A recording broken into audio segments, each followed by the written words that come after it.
Euh, Pour cette volonté de maintenir une veille au niveau de la discipline, on accueille aujourd'hui Twiggy Lejeune, qui travaille sur Toulon, mais néanmoins a des racines ch'tis, elle me l'avait précisé, ou du moins elle a fait un grand passage dans le Nord. Twiggy, je te remercie. On va aborder aujourd'hui, de manière un peu plus précise, le primaire. On va se donner 3 temps. Un premier temps où on va essayer d'évoquer la manière avec laquelle tu as ressenti les choses concernant cette phase de confinement et de déconfinement. Dans un deuxième temps, on sera davantage, si tu le souhaites, sur des propositions que tu pourrais nous proposer, toujours sur cette EPS dans ces conditions un peu particulières. Et puis on aura un troisième temps un peu plus corporatiste où on évoquera quelques difficultés politiques qui commencent à poindre. D'accord ?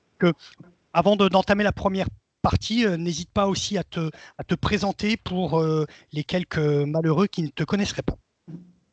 Bon, je pense qu'il y a beaucoup de malheureux qui ne me connaissent pas.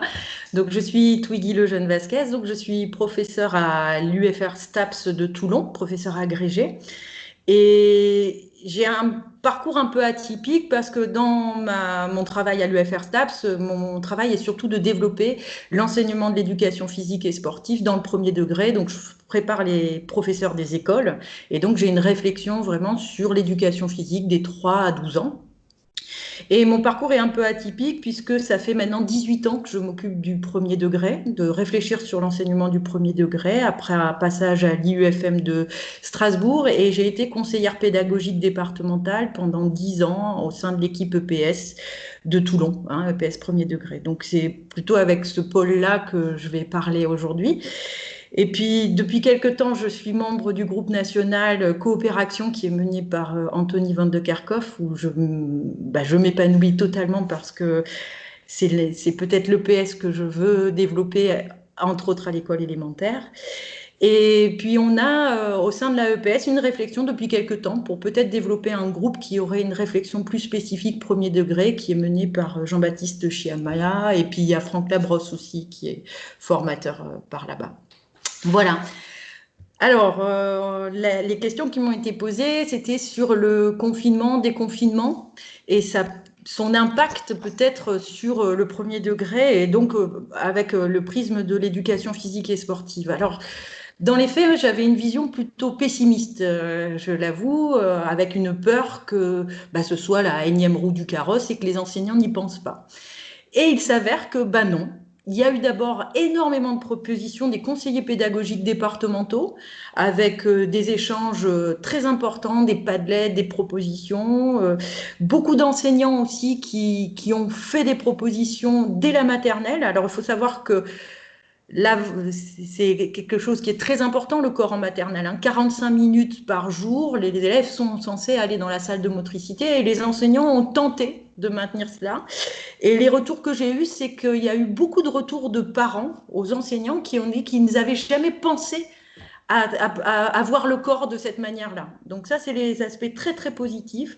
Un deuxième fort pan, c'est pour l'association, la GEM, qui est l'association des enseignants de maternelle, qui a fait des propositions aussi très intéressantes et qui a ouvert aussi les panels parce que souvent on a des propositions quand même qui sont plutôt du champ de la santé, du renforcement. Alors, qui prend très peu de sens en maternelle ou chez les tout petits en CP. Donc, où là, on a des propositions de ronds, des jeux dansés à faire avec les parents, les comptines, des jeux de main, les jeux de coordination. Donc, j'ai été plutôt très agréablement surprise. Ça, c'est le côté positif. Pour autant, il y a eu des moments où j'ai eu plutôt envie de me jeter par la fenêtre quand j'ai vu les propositions du ministère et entre autres des idées pour les vacances de printemps. Je sais que sur EPS Mania, il y a eu toute une polémique et j'ai été l'une des premières à hurler à la mort quand j'ai lu les propositions qui sont quand même de l'ordre de l'inacceptable, avec une pratique en chaussettes et des élèves qui sautent d'une table, et puis une absence de sens totale.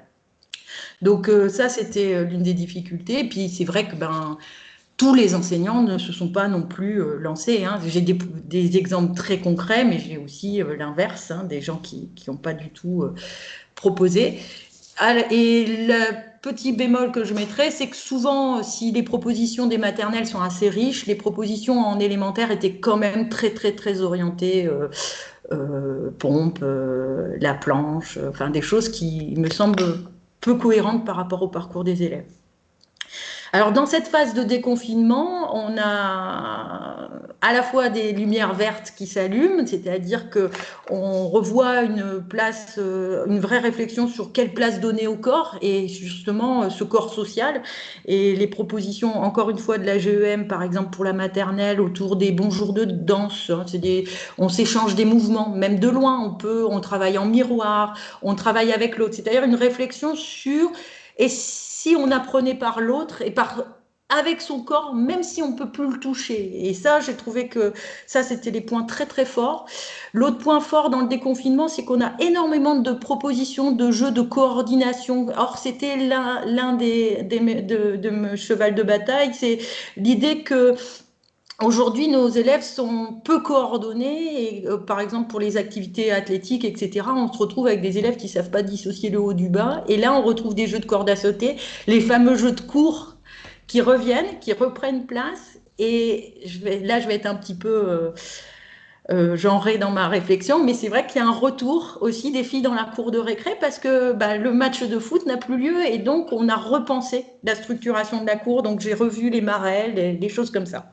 Donc ça, c'est les éléments extrêmement positifs et que je mettrais. Et par contre, toujours des limites. C'est vrai que quand je vois par contre les propositions des confrères qui sont plutôt des spécialistes de l'EPS, on voit beaucoup de propositions, encore une fois, de parcours de motricité, d'activités assez individuelles.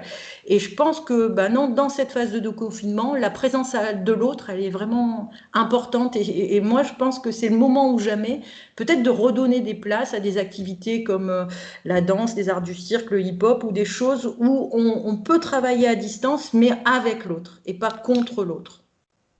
Est-ce que tu as des propositions à nous faire pour la deuxième partie? Ouais, alors justement, moi, bon, il y a les propositions, vraiment, j'invite les gens à aller voir les propositions sur le site de la GEM, où là, on a des vraies propositions pour les maternelles. Donc, moi, je me suis plutôt penchée, du coup, sur du cycle 3, en me disant que ça pouvait peut-être intéresser les copains du collège. Et donc, moi, j'ai on va voir ça dans un deuxième temps. D'accord? D'accord.